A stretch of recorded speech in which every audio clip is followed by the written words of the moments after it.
Real pleasure to have this man back on the air with us. It's been a while, and we're grateful that he said yes, because most people who spend any time with us, usually when we ask them back, say, oh, don't even return the call. Leave me alone. But Denny McLain on the line this morning. Good morning, Denny. How the hell are you guys? It's been a long time. We're great. How are you, sir? Well, I'm terrific. Quickly about Tiger Woods and the Masters. Now, look, here's a story of a young man with the whole world ahead of him and anything that life could bring him. And he got caught up in his lifestyle. And, for a long time there, I was hammering away at him like so many people were. What were you doing? What were you thinking?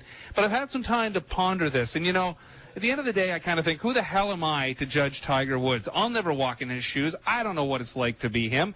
And I think that in the year 2010, we focus way too much on this stuff, because let's go back in the history of athletes. There's been a lot of them who have gotten away with this stuff, but they're still the kings of their domain.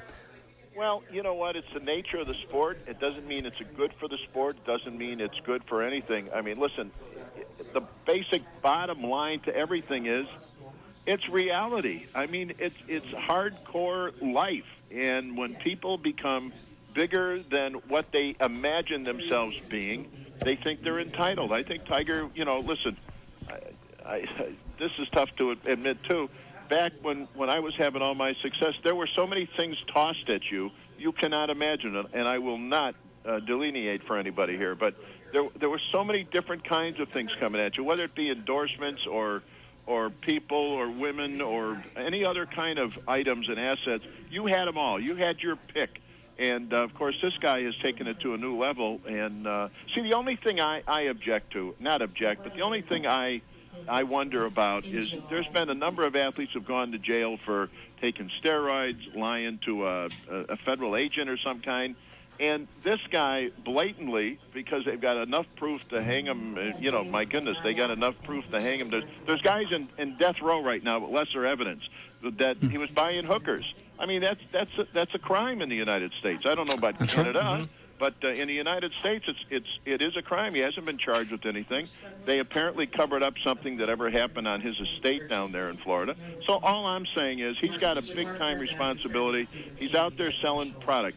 Most importantly, it's the influence on the kids. And listen, I'm the last guy in the world that's going to tell you about influence this or that. Well, we can only do the best we can.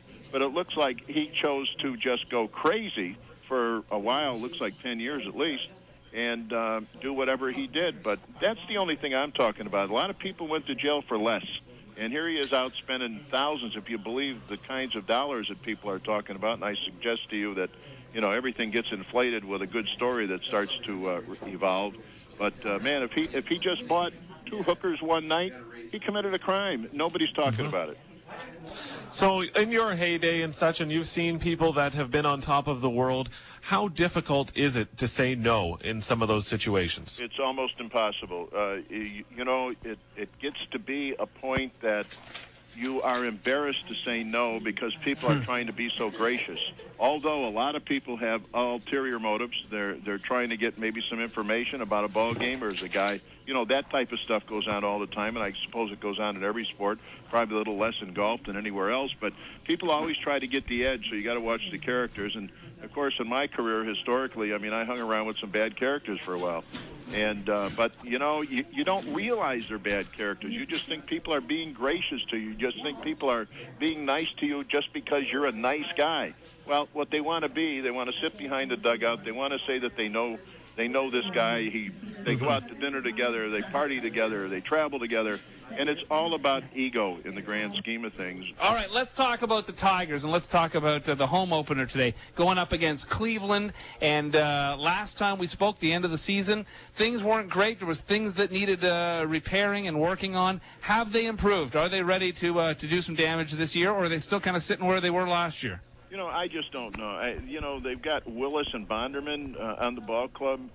Listen, Willis is a basket case. I think he's salvageable, but they got to bring somebody in who understands pitching. The organization, that we talked about this last year, organization has never devoted the appropriate people to bring in and work with this kid. This kid is salvageable. I'm telling you, he's got such great stuff, and they're blowing him away. They just won't bring the right people in to work with this guy, number one. Number 2, Bonderman. Come on, guys. I mean, you know, I don't want to already start jumping on him. This guy is not a 10-game, 15, 20-game winner.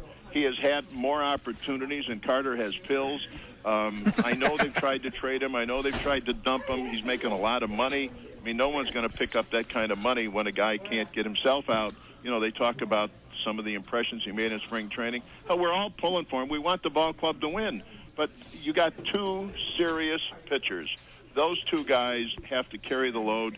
And unfortunately, between the 2 of them, if they have the greatest years of their life, they're only going to win 15 to 20 ball games. So who's going to win the other 65 to 70 ball? I don't know. I mean, I just don't think it's there. And then, with all due respect, I heard Jimmy Leland the other day calling, what's his name, the kid at third base? Brandon. Inge. The best third baseman in baseball. Well, then Jimmy Leland needs to be retired because I want that guy in New York playing for me at third base. And, of course, one of the biggest stories that happened in the offseason and really shook the tree of a lot of people, and there's a lot of people that are upset about it, was the trading of Curtis Granderson to New York in that 3-player deal, or the 3-team deal, rather, and a number of different players, and Edwin Jackson getting sent to Arizona. Your thoughts on the Granderson deal and your impression of Austin Jackson? Well, I think Jackson's got a chance. You know, he looks like he's got all the tools and all of the assets that could make him a pretty good player. We'll see what happens. But Granderson, we already know. Listen, Grandy was never going to hit 300 in the future of his career. He wasn't that kind of a hitter. If you mention the word left-hander, he starts to sweat. You know, so he really didn't like it. But he's jumped off to a good start in New York. He's hit a couple of home runs. What he brings to a ball club is one of those characteristics that very few people understand. It's called enthusiasm. And he brings it to the bench every day. He gets along with everybody. He'll do the right thing in the community, as we all know in the Detroit metropolitan area. This is an exceptional kid. They had to make a trade of some kind. Why they chose Grandy, I don't know. But I will tell you this, and don't anybody miss this, Johnny Damon can play baseball, folks. Johnny Damon will probably be, as long as he stays healthy, will probably be either the number 1 or 2 best player on this baseball team this year. He knows how to play. He, based upon what I read recently about a month ago in the Boston Herald, hell, he was helping all kinds of guys when he was in Boston and with the Yankees additionally, teaching guys how to play the game. So, listen, I think we got a good one with Johnny Damon. You know, Denny, I was saying that to Matt after that first game with Kansas. You could see that Johnny loves the role of a leader and the guy who's going to bring some young guys along. There's a lot of players who would get to be Johnny Damon's age who still want to be the star, first guy in the rotation and the whole deal. But Johnny seems to relish the role of an instructor and a mentor. You know, I got to tell you something. Johnny Damon was chastised, beaten up. Every radio station and TV station in town had criticalness of Johnny Damon. I never understood it. Here's a guy with a proven track record. I don't care if he's 37, 38 years old. It doesn't make any difference to me. The bottom line is if he can play, let him play. And if he can't play, he's better than most of the guys you have in a ball club. But I believe you're going to see something with Damon if he stays healthy. Damon has got something to prove to the people who just ripped him a new butt here in this metro area. And the bottom line is, if he just can do the job, he may do some things here that people will remember for a long time. And when you look at the Tigers in the Central Division, again, the Central Division seems to be one of the weakest, if not the weakest, in all of baseball. And there's not really one team that's the front runner. Where at the end of the season do you see the Tigers sitting? You know, if the pitching holds up, I see them being, 10, 12, 15 games over 500. If it doesn't hold up, I'm not sure if they can finish 500. Look at the club they had last year. I mean, the last month and a half, the manager did a lousy job. The players did a lousy job. Everybody just went in the tank for some reason. I really believe that 10 games or 15 games over 500 may win the division. I mean, that's how weak it is. Minnesota, you got to always watch. They got the new park and all that new enthusiasm going for them. And you never know what Goofy is going to do in Chicago, Ozzie. You don't know if he's going to explode, implode, or just have a brain fart. Denny, as always, it's great to have you on the air again, and a real pleasure to be chatting with you. We'll do this every Friday, courtesy of In Play Magazine, and we'll follow the Tigers through the season. And we look forward to, your great insight. The man who holds nothing back, Denny McLain. Gentlemen, have a great weekend. I'll talk to you soon.